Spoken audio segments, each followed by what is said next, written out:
Hello student, इस video में हम क्लास 8 के चैप्टर नंबर 3 एक्सरसाइज 3.3 को स्टार्ट करेंगे। क्वेश्चन नंबर 8 से हम यहाँ पर करने वाले हैं। चलिए स्टार्ट करते हैं। सबसे पहले क्वेश्चन 8 गिवन है आपको, the following figure guns and runs, और दो फिगर गिवन है और दोनों ही पैरेललोग्राम है। Find x and y length are in centimetre. अब यहाँ पर आपको एक्स और वाई फाइंड करने भी फिगर में गिवन होंगे और जो लेंथ गिवन है उन फिगर्स की वो सेंटीमीटर में गिवन है।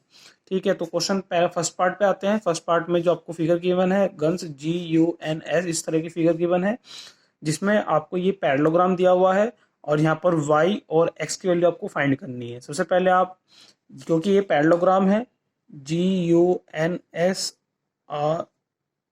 इज अ पैरेललोग्राम,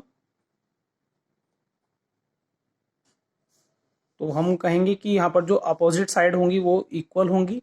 मीन्स ये साइड इसके इक्वल और ये साइड इसके इक्वल। तो हम लिखेंगे जो GS है वो NU के इक्वल होगी, because opposite side of parallelogram are equal. ठीक है, अब GS जो है उसकी वैल्यू कितनी है यहाँ पर 3x इक्वल टू NU की वैल्यू कितनी है यहाँ पर 18। ठीक है, हमें यहाँ से x की वैल्यू फाइंड कर लेते हैं। तो x की वैल्यू कैसे निकालेंगे, हम इस 3 को नीचे ले आएंगे। 18 डिवाइड बाय 3, 3 6 जा 18, तो यहाँ पर x की वैल्यू कितनी आ जाएगी 6। ठीक है, नाउ अब फाइंड करते हैं y के लिए आप GU और SN दोनों को इक्वल लिखेंगे क्योंकि they are also opposite angle, opposite side.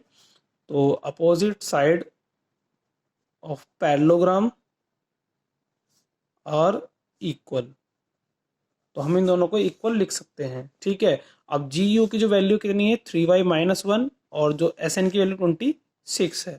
यहाँ से इस 1 को आप इधर शिफ्ट कर लेंगे तो ये हो जाएगा 3y इक्वल टू 26 प्लस 1, तो ये आएगा 3y इक्वल टू 27। ठीक है, अब y की वैल्यू फाइंड करनी है 27 डिवाइड बाय 3, 3 9 जा 27, तो y की वैल्यू यहाँ पर आ जाएगी 9।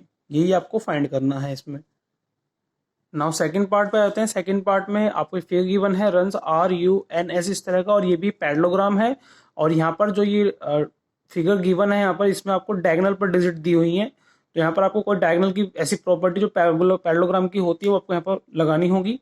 तो पैरेललोग्राम के अंदर डायगोनल होते हैं वो बाइसेक्ट करते हैं, आप सभी को पता है।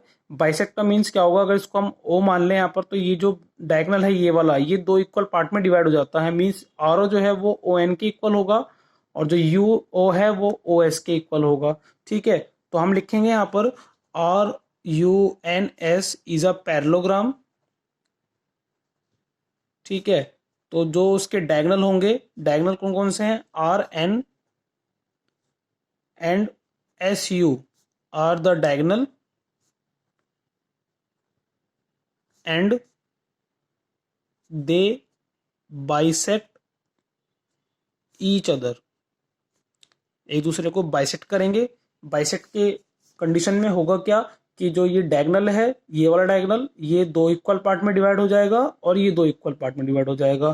तो यहाँ पर जो RO है वो ON के इक्वल हो जाएगी, और ऐसे ही इधर जो UO है वो OS के इक्वल हो जाएगा। ठीक है, अब RO equal to ON, RO equal to ON, इनकी वैल्यू लिख लेते हैं हम। RO की वैल्यू है 16 इक्वल टू ON की वैल्यू है x प्लस वाई। इधर निकाल लेते हैं UO की वैल्यू जो है y प्लस 7, और जो OS की वैल्यू है वो कितनी है 20। ठीक है, अब यहाँ पर इसको आप सोल्व करने से पहले देखें दोनों ही वैल्यू एक्स वाई की है, तो इसको आप किसी एक को फाइंड नहीं कर सकते। तो पहले हम y की वैल्यू निकाल लेते हैं इधर से। ठीक है, तो यहाँ पर y की वैल्यू कितनी आएगी, y इज इक्वल टू 20 और इस 7 को इधर माइनस कर देंगे लाकर, तो ये y इज इक्वल टू आ जाएगा 13। ठीक है, अब y की वैल्यू 13 आ गई, उसको यहाँ पुट करेंगे हम, तो 16 is equal to x plus y की वैल्यू कितनी है 13। ठीक है, अब 13 को उधर ले जाते हैं तो 16 माइनस 13 इक्वल टू एक्स, तो यहाँ से x निकल के आ जाएगा 16 माइनस 13 3। ठीक है, यही हमें फाइंड करना है इस क्वेश्चन में। नाउ क्वेश्चन नंबर 9 में गिवन है आपको, in the figure both risk and clue, दो पैरेललोग्राम है, find the value of x, x की वैल्यू आपको फाइंड करनी है। तो यहाँ पर पहले देख लेते हैं रिस्क और क्लू, जो दो पैरेललोग्राम है वो कहाँ कहाँ पर है। RISK, एक तो पैरेललोग्राम ये वाला गिवन है, ठीक है, इधर ये, और एक इधर ये CLUE, CLUE एक पैरेललोग्राम इधर गिवन है। तो पहले मैं अगर इस रिस्क को यहाँ पर देखता हूँ, इसको मैं इधर शिफ्ट, इधर को इतना पोर्शन लूँ इधर, ठीक है। तो इस वाले पोर्शन में आप देखें कि ये वाला पैरेललोग्राम है, तो पैरेललोग्राम में मुझे यहाँ एक्स पर जाना है, एक्स की वैल्यू फाइंड करनी है। तो अगर मैं इस एक्स में इस और इस एंगल से ये वाला एंगल फाइंड कर लूँ, ये वाला, ठीक है, और अगर इसमें जाकर 70 और ई को इक्वल लिखूँ कि दोनों अपोजिट एंगल हो जाएंगे, तो ये भी निकल कर आ जाएगा। और उसके फिर इन तीनों को ऐड करके 180 के, क्योंकि दोनों ट्रायंगल के अंदर आ रहे हैं तीनों, तो 180 के इक्वल तो एक्चुअल निकल कर आ सकती है यहाँ से।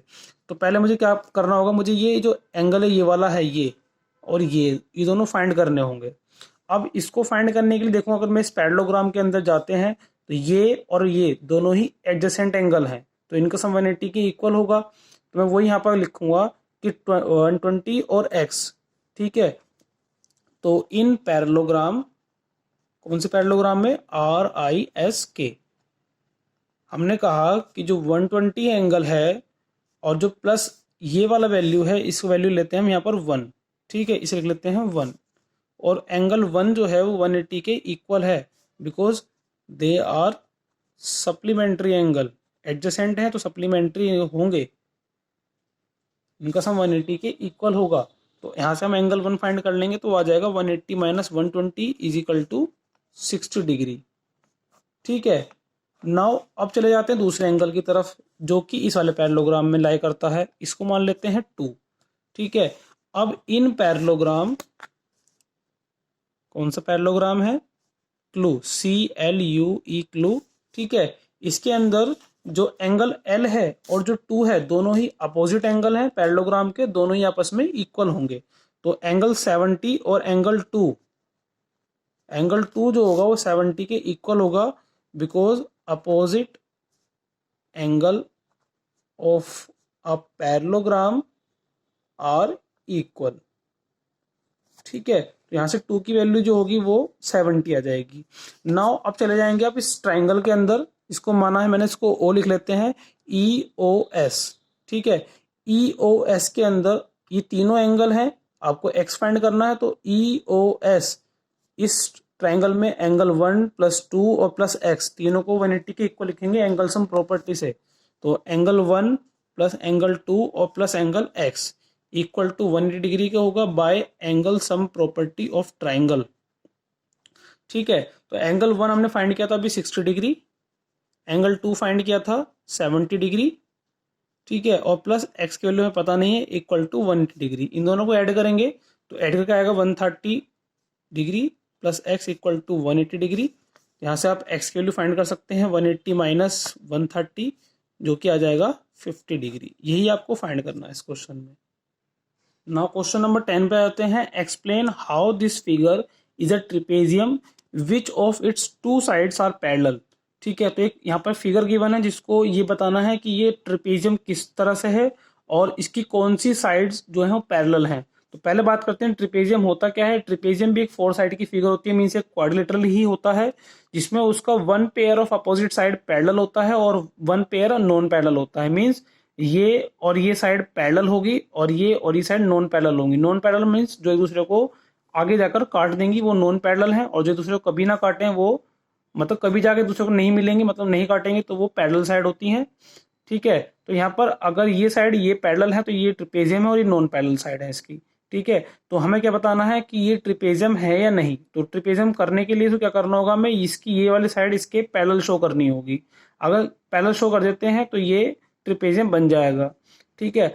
अब लाइन पैरेलल कब होगी, तो इसके लिए हमने अभी जो पढ़ा है आप पैरेललोग्राम के बारे में, पैरेललोग्राम में आपने देखा होगा कि हमने एडजेसेंट एंगल्स लिए थे। इस तरह से अगर हम एक पैरेललोग्राम ड्रॉ कर लें तो इसमें हमने ये और ये एंगल का सम 180 के इक्वल लिखा था, बिकॉज दे आर सप्लीमेंट्री, और ये एडजेसेंट एंगल तो इनका सम 180 के इक्वल है, ठीक है। लेकिन ये एडजेसेंट, ये सप्लीमेंट्री बनते तब हैं जब ये दोनों जो एंगल हैं ये लाई करते हैं पैरेलल लाइंस पर, ठीक है।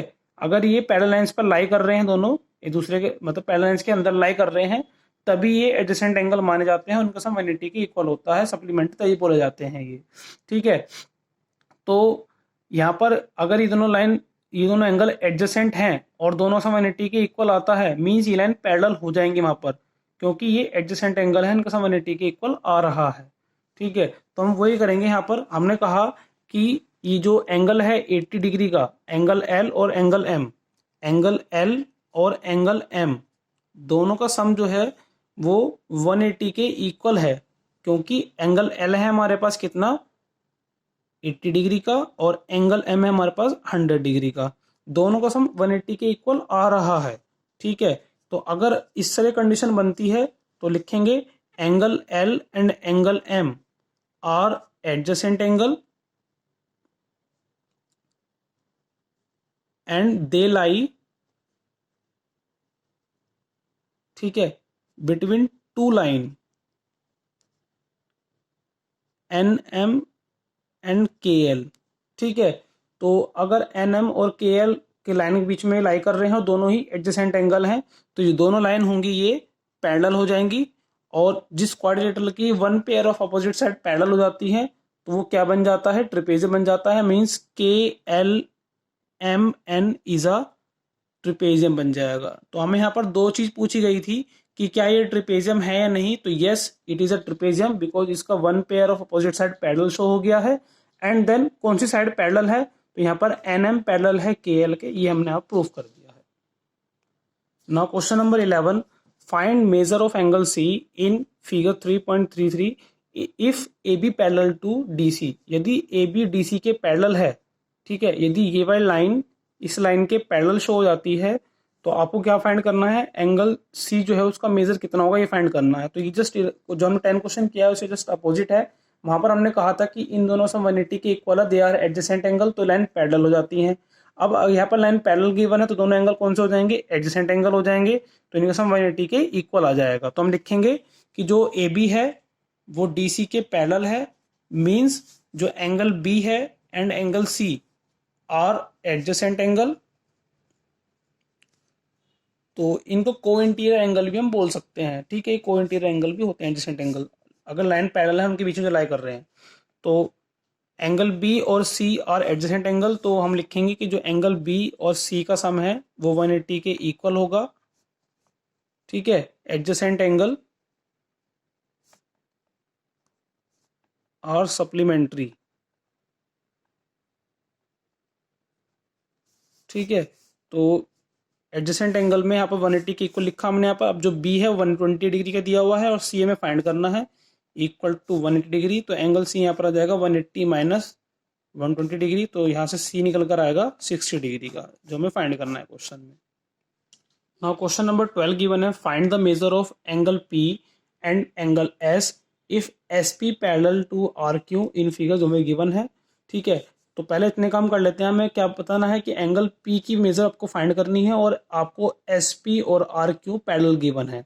तो वी नो दैट अगर दो लाइन पैरेलल होती हैं तो वहां पर एडजेसेंट एंगल जो हम पढ़ रहे थे अब तक वो हम कर सकते हैं। यहाँ पर कैसे होगा, अगर एस पी और आर क्यू पैरेलल हैं तो ठीक है, यहाँ पर जो एंगल बन रहे हैं, ठीक है, दे आर मतलब इनका सम 180 के इक्वल होगा, दे आर को इंटीरियर एंगल। अगर कंडीशन किस तरह से होती है कि अगर दो लाइन पैरेलल हमें इस तरह से दी हुई हैं और एक लाइन इस तरह से ट्रांसवर्सल इसको काटती है, तो यहाँ पर हमने ये दोनों एंगल तो पढ़े हैं अल्टरनेट, लेकिन अगर ये दोनों एंगल हम देखे जाए तो ये होते हैं को इंटीरियर एंगल।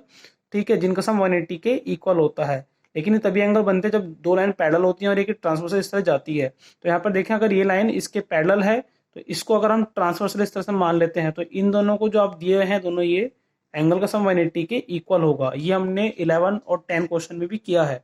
ठीक है, तो इन दोनों सम 180 के इक्वल हम लिखेंगे, तो यहाँ लिखेंगे एस पी पैरेलल है आर क्यू के, तो यहाँ पर जो एंगल पी है और जो एंगल क्यू है इनका सम 180 के इक्वल होगा बिकॉज दे आर को इंटीरियर एंगल। इसको आप ऐसे भी लिख सकते हैं को इंटीरियर एंगल। ठीक है, अब एंगल पी जो है हमारे पास पता नहीं है, एंगल क्यू 130 डिग्री का दिया हुआ है इक्वल टू 180 डिग्री, तो एंगल पी यहाँ से आ जाएगा 180 minus 130 is equal to 50 degree. ठीक है, जो हमें फाइंड करना था एंगल पी। नाउ अब हमें फाइंड करना है एस, तो हमें पहले पी फाइंड किया था अब एस फाइंड कर लेते हैं। तो एस के लिए हमें अब बात करते हैं इस पूरे क्वाड्रिलेटरल के अंदर जो हमें गिवन था ये, इसमें आप देखिए जो पी क्यू आर एस है ये क्वाड्रिलेटरल है और इसके चारों एंगल का सम जो होता है 360 के इक्वल होता है। ठीक है, तो हम वही काम करेंगे। यहाँ पर हमें दो एंगल ये फाइंड किए हैं और ये 90 का पहले से गिवन है, तो हमें एस फाइंड हो जाएगा। यहाँ से कैसे करना है, angle P plus angle Q plus R plus angle S equal to 360 degree के, क्योंकि angle sum property of quadrilateral. ठीक है, तो एंगल पी हमने फाइंड किया अभी 50 डिग्री, एंगल क्यू हमने फाइंड किया था 130, प्लस आर 90 डिग्री का गिवन है, और प्लस एस इक्वल टू 360 किया जाएगा। तो यहाँ से एंगल एक्स फाइंड करना है, बाकी सबका आप उधर शिफ्ट करेंगे ऐड करके। तो ऐड कर लेते हैं, 130 प्लस 50 180, 180 प्लस 90 ये हो जाएगा 270, इधर आ जाएगा। ठीक है, नाउ एस की वैल्यू फाइंड कर लेते हैं अब, 0 9 90 डिग्री एस की वैल्यू आ जाएगी यहाँ पर। नो क्वेश्चन के एंड में हमें गिवन है अब, if you find angle measure of angle R, ठीक है, हमें पहले से गिवन है, is there more than one method to find angle measure of angle P. तो इस पी को निकालने कोई और मेथड भी हमारे पास हो सकता है। एक तो मैं मेथड में यह यूज किया था कि लाइन इसके पैरेलल है तो दे आर को इंटीरियर एंगल, तो इनका सम 180 के इक्वल हो गया। लेकिन क्या पी को निकालने का एक दूसरा मेथड भी हो सकता है? तो इसके लिए हम कह सकते हैं यस हो सकता है। तो कैसे करेंगे पी निकालने के लिए? देखिए यहाँ पर जैसे मेथड हमने यहाँ यूज किया था, लाइन इसके पैरेलल थी तो हमने इन दोनों को एडजेसेंट एंगल माना था। ठीक है, मतलब कोइंटीरियर एंगल हो गए थे, इनका सम 180 के इक्वल हो गया। उसी तरह से हम ये भी कह सकते हैं कि आर और एस, क्योंकि ये लाइन इसके पैरेलल है, ट्रांसवर्सल हम इसको मान सकते हैं, तो इन दोनों का सम 180 के इक्वल हो सकता है। तो अगर ये 90 है तो इसको भी हम निकाल सकते हैं, ये भी 90 हो सकता है। ठीक है, अब अगर ये 90 हो जाता है, ठीक है, तो अगर ये 90 आ गया हमारे पास और एक 90 पहले से ही हमारे पास ये और 130 गिवन था, तो हम एंगल सम प्रॉपर्टी यूज करके पी को भी निकाल सकते थे यहाँ पर। तो इसका सेकंड मेथड है, लेकिन हमारा क्वेश्चन पहले मेथड से हो चुका है। लेकिन क्वेश्चन में पूछा गया था कि और कोई मेथड है तो हम उसको भी कर सकते हैं, तो लिख सकते हैं यस हम इसको कर सकते हैं दूसरे मेथड से भी। तो यहाँ पर हमारा क्वेश्चन नंबर 12 कंप्लीट होता है और एक्सरसाइज 3 पॉइंट हमारे पास कंप्लीट हो जाती है।